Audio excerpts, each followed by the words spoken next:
Madam President, are we at a quorum call? We are not.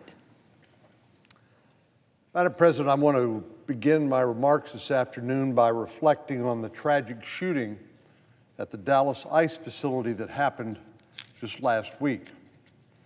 One detainee was killed and two others were injured by a 29-year-old shooter who was later found dead on the scene from a self-inflicted gunshot wound. This is not the first attack of its kind against the immigration enforcement officials in Texas. In fact, this is a fourth in as many months. 4 attacks against law enforcement officials in the last 4 months. On July the 4th in Alvarado, Texas, assailants opened fire outside an ICE detention facility, wounding an Alvarado Police Department officer in the neck. 10 people were subsequently arrested and charged with attempted murder, while 6 other subjects have been charged with related offenses. 3 days later, July 7th, a man shot at a Border Patrol employee in McAllen as he tried to park his car. He then fired at the Border Patrol annex, attempting to break in before finally being killed in a firefight with Border Patrol agents. In addition to these attacks on law enforcement, we know our country is still reeling from the horrific murder of Charlie Kirk, whose life was taken from him simply for expressing his views and engaging in political dialogue on college campuses. We're beginning to see in our country a level of political violence that is not and should not ever be considered normal. But this is a warning signal about the direction we are heading in as a nation, and it's one we cannot afford to ignore. Many of us are asking ourselves, how did we get here? Well, the answer, it seems, or at least part of the answer, is simple and straightforward.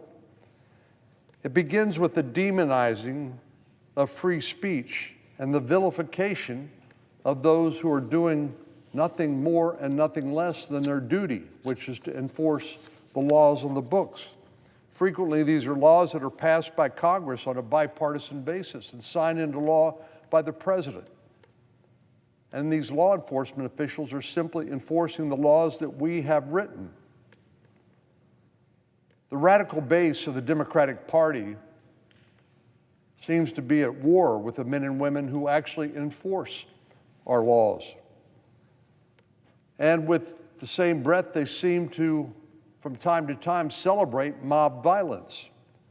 We all remember the so-called peaceful protests of 2020 that resulted in massive economic losses and harms to businesses.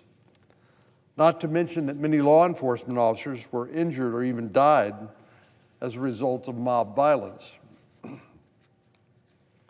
And embarrassingly, it was a Texas member of the House of Representatives, Congresswoman Jasmine Crockett, who recently said on national television, she said, quote, "When I see ICE, I see slave patrols," close quote.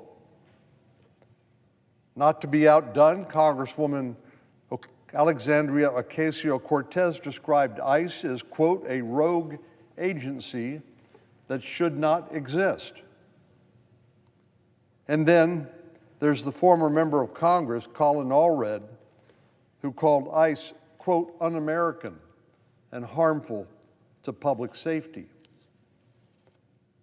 These attacks against the men and women who enforce our laws are simply unconscionable, and they've undeniably contributed to getting us in the dangerous place we find ourselves in today.